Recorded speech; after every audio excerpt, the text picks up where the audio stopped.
एक दिन मेरी नज़र एक बूढ़ी औरत पर पड़ी जो कचरे के ढेर से खाने चुन चुन कर खा रही थी। मुझे उस औरत पर बहुत तरस आया और मैं उसे घर लेकर आई। मैंने घर में खीर बनाई थी। मैंने उसे खीर खाने को दिया। खीर खाते वक्त उस औरत ने कहा, मैं जितनी कटोरी खीर खाऊंगी भगवान तुझे उतने ही बेटा देगा। उस औरत की बात सुनकर मैं बहुत खुश हुई, पर उस औरत ने 5 कटोरी खीर खा ली और मुझे दुआ देकर चली गई। 7 माह बाद मेरे पेट में दर्द होने लगा। डॉक्टर के पास गई तो डॉक्टर ने कहा डिलीवरी का टाइम हो गया है। डॉक्टर मुझे लेबर रूम में लेकर गई, लेकिन अपने बच्चे को देखते ही मेरे होश उड़ गए। मेरा नाम पूजा है। कुछ महीने पहले ही मेरी शादी हुई थी। मेरे पति एक स्कूल टीचर थे। जिंदगी खुशहाल थी, मगर मैं अपने पति शंकर को समझने में अभी नाकाम थी। वो पैसा अच्छा कमाते थे, अच्छे से रहते, मगर बच्चे का नाम सुनते ही भड़क उठते थे। जबकि मेरी ख्वाहिश थी कि मेरी शादी के कुछ दिन बाद ही मुझे बच्चा भगवान दे दे, क्योंकि मैंने लोगों से सुन रखा था कि औरतों के कदम ससुराल में तभी मजबूत होते हैं जब उसकी कोख में कोई बच्चा आ जाए। मेरे ससुराल में सास ससुर नहीं थे, 2 जेठ और उनकी 2 पत्नियां थीं। सब अपनी जिंदगी में यूं मगन थे, उनको इस बात से कोई फर्क नहीं पड़ता था कि मुझे बच्चा हो या ना हो। मगर मैं अपने पति के दिल में जगह बनाना चाहती थी, लेकिन शंकर तो औलाद के नाम से ही भड़क जाते थे। एक दिन मैंने शंकर से पूछ ही लिया वो ऐसा क्यों चाहते हैं, तो उन्होंने बड़ी तेज नज़रों से मुझे घूरते हुए कहा, पूजा एक बात कान खोल कर सुन लो, ना मुझे आज औलाद की ज़रूरत है और ना ही कभी। अगर तुम मुझे बिना औलाद के मेरे साथ रह सकती हो तो अच्छी बात है, नहीं तो तुम मुझे छोड़कर जा सकती हो। मैं शंकर की बातें सुनकर रोने लगी। मैंने कहा अभी हमारी शादी को वक्त ही कितना हुआ है जो आप मुझे छोड़ने की बात कर रहे हैं। शंकर मुझे रोता देखकर परेशान हो गए। उन्होंने कहा मैं तो तुम्हें हकीकत से आगाह कर रहा हूँ ताकि आगे चलकर तुम रोने धोने ना लगो कि आपने मेरी ज़िंदगी के इतने साल बर्बाद कर दिए और हकीकत मुझसे छुपाए रखी। अब तुम पर छोड़ रहा हूँ, चाहे तुम मेरे साथ रहो या अपने रास्ते अलग कर लो। शंकर की बातें सुनकर मैंने सोचा एक ना एक दिन तो मैं शंकर को बच्चे के लिए राजी कर ही लूंगी। इसलिए बोली मैं आपका साथ चुनती हूँ। शंकर मुस्कुरा दिए। मैं अपने ससुराल में महज 4 महीने ही रह पाई थी कि मेरे पति शंकर की पोस्टिंग हमारे घर से दूसरे शहर हो गई और मैं शंकर के साथ चली आई। यहाँ आते ही मेरे पति का रवैया कुछ बदल सा गया था। हर घड़ी किसी गहरी सोच में डूबे रहते, ना ही हंसते थे और ना ही कोई बात करते। उनके इस रवैये में मैं हैरान थी। एक दिन अचानक अनजान जगह पर आए थे। मुझे अपने पति के साथ की ज़रूरत थी। मेरा दिल यहाँ पर बिल्कुल भी नहीं लगता था। ऐसे में हम दोनों पति पत्नी एक दूसरे का सहारा बनते, पर शंकर ने तो मुझसे बात तक करना छोड़ दिया था। मैं उनसे कुछ पूछती तो वह बस और हाँ का जवाब देते। उनके अंदर अजीब से बदलाव आ गए थे। एक रात तो मेरी आंख उनके चीखने से खुली थी। मैं घबरा सी गई थी। शंकर बच्चों की तरह बिलक बिलक कर रो रहे थे। मैंने पूछा शंकर आपको क्या हुआ है? उन्होंने कहा बुरा सपना देखा हूँ इसलिए डर गया। फिर वह मेरा हाथ पकड़कर सारी रात रोते गए। शंकर का यह रूप देखकर तो मैं एकदम घबरा सी गई। सुबह हुई तो वो बिल्कुल नॉर्मल थे, जैसे रात में कुछ हुआ ही ना हो। मैंने उनसे पूछा कि शंकर रात में आपको क्या हुआ था? तो उन्होंने कहा कुछ नहीं हुआ था, तुम इस मामले में ज़्यादा परेशान मत हो। यही कहकर वे खाने की मेज़ से उठकर अपने स्कूल चले गए। उस दिन से मैं हर कदम परेशान और उदास रहने लगी। शंकर का ट्रांसफ़र हुए कुछ ही हफ्ता हुआ था। नया स्कूल था, इसलिए मेरे पति को बहुत ज़्यादा मेहनत करनी पड़ती थी। वो स्कूल से लेट ही वापस आते थे। घर आकर थके होते तो आराम करने चले जाते और फिर गहरी सोच में डूबे रहते और अक्सर ही वह रातों में चीख चीख कर रोते। इस तरह के तनाव वाले माहौल में डिप्रेशन का शिकार होती जा रही थी। आस पड़ोस में भी किसी से बातचीत नहीं कर सकती थी जिससे दिल की बात कह सकूं।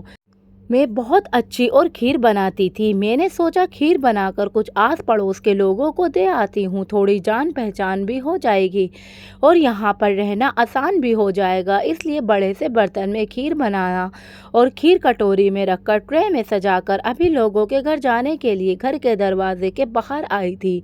तभी मेरी नज़र कचरे के ढेर पर पड़ी, जहाँ पर एक औरत खाना चुन चुन कर खा रही थी। उसे देखकर मेरे हाथ कँपकँपाने लगे, आंखों से आंसू निकल पड़े। न जाने उस औरत की क्या मजबूरी थी जो गंदगी के ढेर से खाना चुनने का पर मजबूर हो गई। मैं घबरा सी गई। मैंने अपने आंसू पोंछे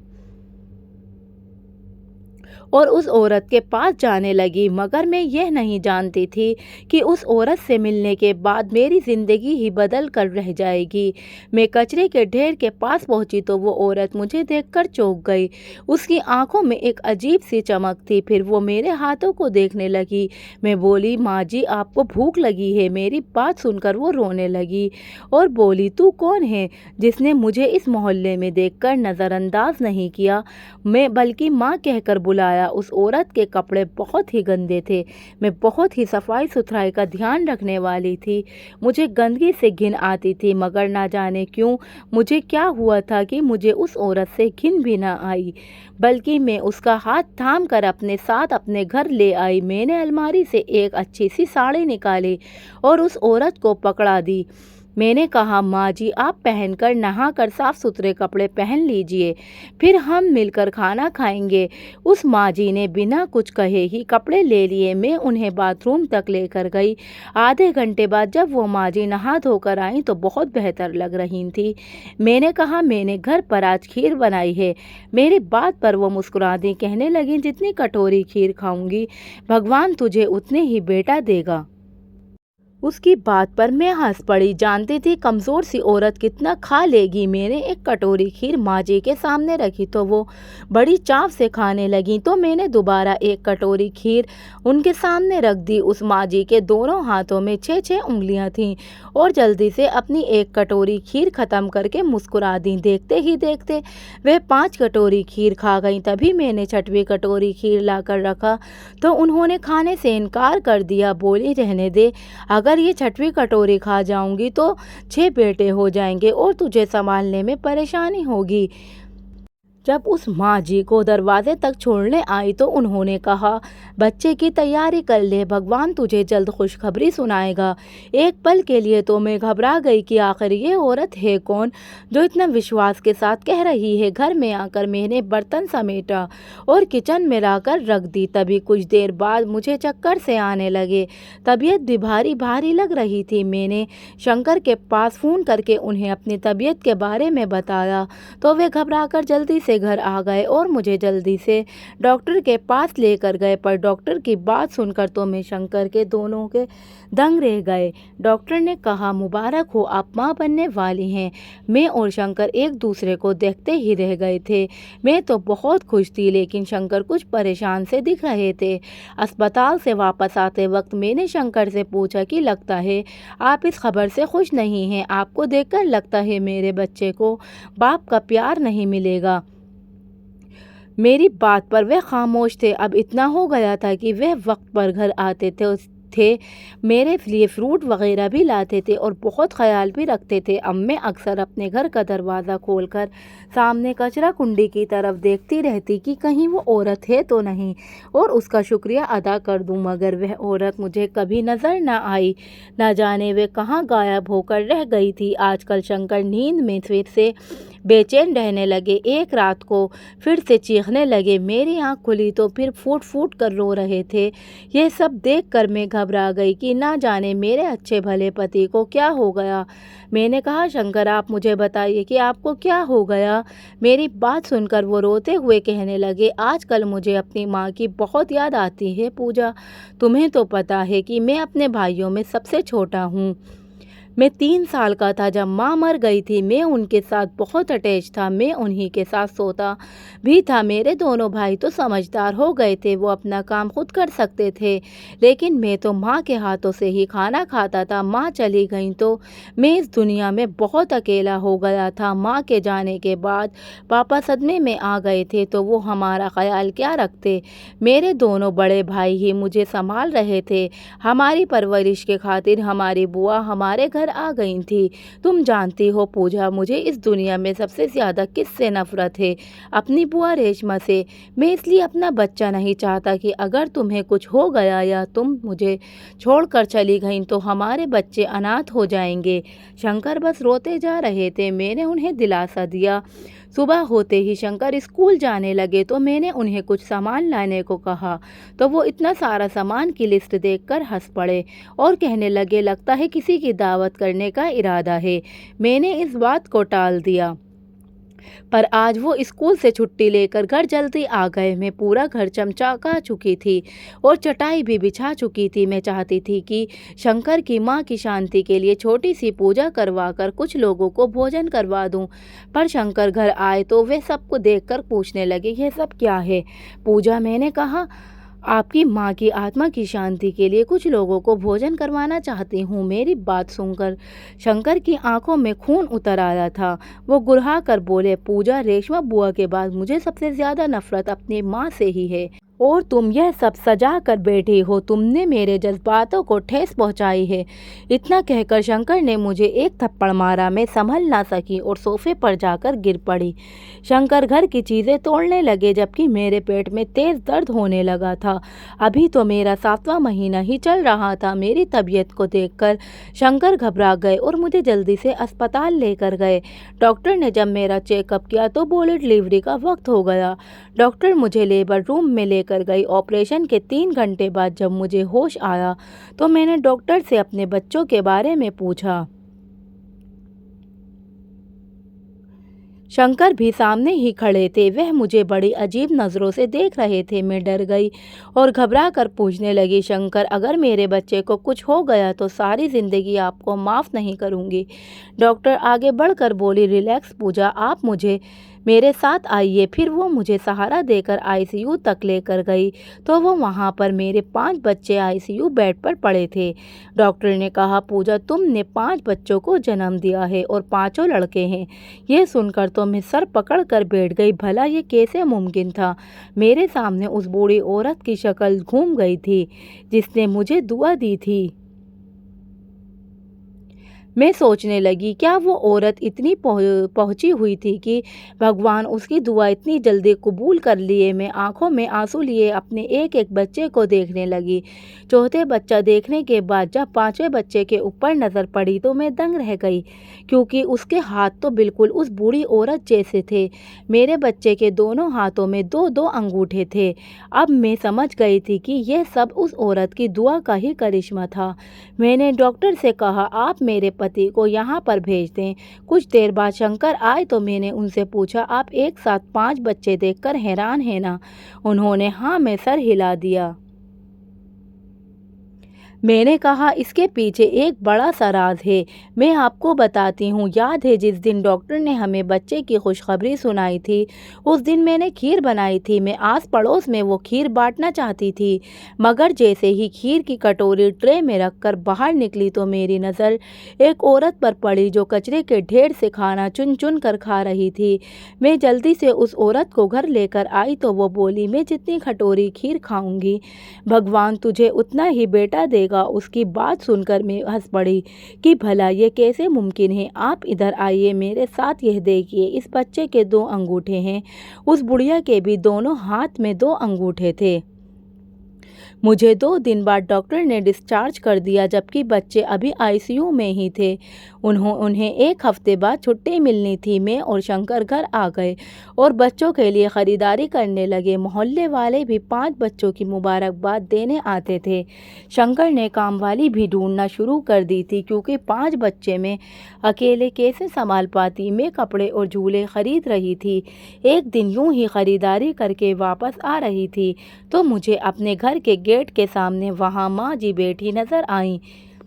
माँ जी मुस्कुराते हुए बोली, 5 बेटे मुबारक हो। मैं उस माँ जी को घर लेकर आई तो उन्होंने कहा, मुझे बच्चे दिखा। मैंने उनसे कहा, माँ जी बच्चे तो अभी अस्पताल में हैं। माँ जी परेशान हो गई और भगवान से दुआ करके बोली, मैंने तो सेहतमंद बच्चों की दुआ की थी, मुझे वो 5 के 5 बच्चे सेहतमंद ही चाहिए। एक को भी कुछ हुआ तो मैं तुझसे रूठ जाऊंगी। मैं उस औरत की बात सुनकर घबरा गई। न जाने वो कौन थी जो यूं अपने रब के साथ बात कर रही थी। मैंने कहा, माँ जी आपकी दुआ सुनी गई, मुझे औलाद भी हो गई, पर आप मुझे अपने बारे में बताइए। आप अकेले यूं मारी मारी क्यों फिरती हो? आपके बच्चे कहाँ हैं? घर बार कहाँ पर है?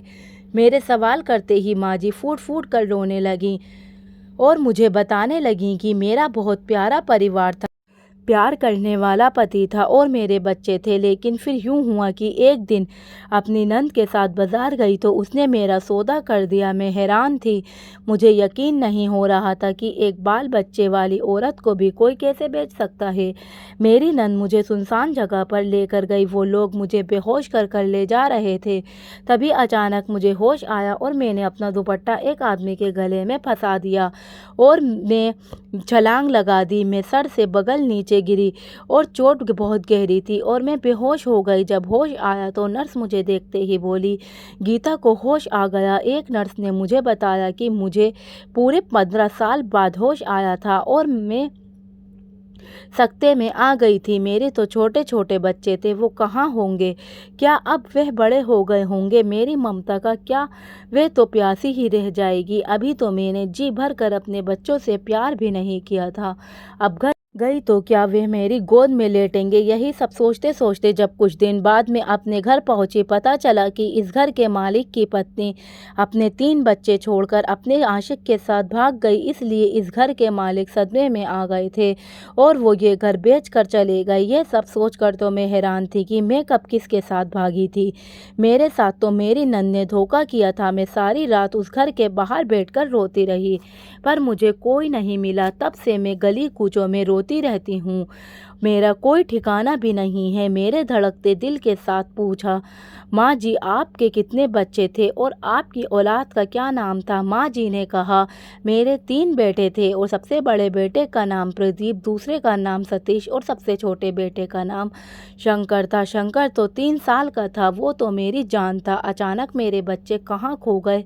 तभी अचानक कुछ गिरने की आवाज़ आई तो मैंने पीछे मुड़कर देखा, वहाँ शंकर खड़े थे। वो भागकर माँ जी के पास आए और बोले, माँ मैं शंकर हूँ, प्रदीप और सतीश भाई भी ठीक हैं। माँ जी बेकयानी के साथ शंकर को देख रही थी, फिर वो दोनों लिपट कर रोने लगे। शंकर ने कहा, पूजा मुझे तो बचपन में यही बताया गया था कि मेरी माँ किसी के साथ घर से भाग गई, इसलिए मैं अपनी माँ से नफरत करता था और उस दिन मैंने इसलिए तुम पर गुस्सा किया क्योंकि मुझे मालूम था कि मेरी माँ तो जिंदा है। बस मैंने यह सब तुमसे इसलिए छुपाया था कि तुम मेरी माँ के बारे में सच जानकर क्या सोचोगी, इसलिए मैंने तुमसे झूठ बोला था कि वह मर चुकी हैं। और तुम जानती हो कि मेरे यहाँ पर आकर क्यों बदल गया था, क्योंकि मेरा बचपन इसी इलाके में गुजरा था। फिर शंकर ने कहा, माँ रेशमा बुआ ने आपके खिलाफ पापा को बहुत भड़काया। पापा तो एकदम सदमे में आ गए थे, उन्हें कुछ समझ में नहीं आ रहा था और रेशमा बुआ इसी का फायदा उठाकर सारी जायदाद अपने नाम करवा ली। माँ जी ने कहा, अब मुझे समझ में आया कि रेशमा ने मुझे जायदाद की लालच में आकर गुंडों के हाथों बेच दिया। दोनों माँ बेटे एक दूसरे के साथ बैठकर रोते रह गए। कुछ दिन बाद बच्चे घर आए तो माँ जी ने 2 अंगूठे वाले बच्चे को देखकर हंस दी और बोली, दादी का निशान उसने चुरा लिया। शंकर ने फ़ोन करके अपने बाकी भाइयों को भी बुला लिया था। वो सब भी अपनी माँ से मिलकर बहुत खुश हुए। भगवान की कृपा और माँ जी की दुआओं से मेरे बच्चे बिल्कुल सेहतमंद हैं।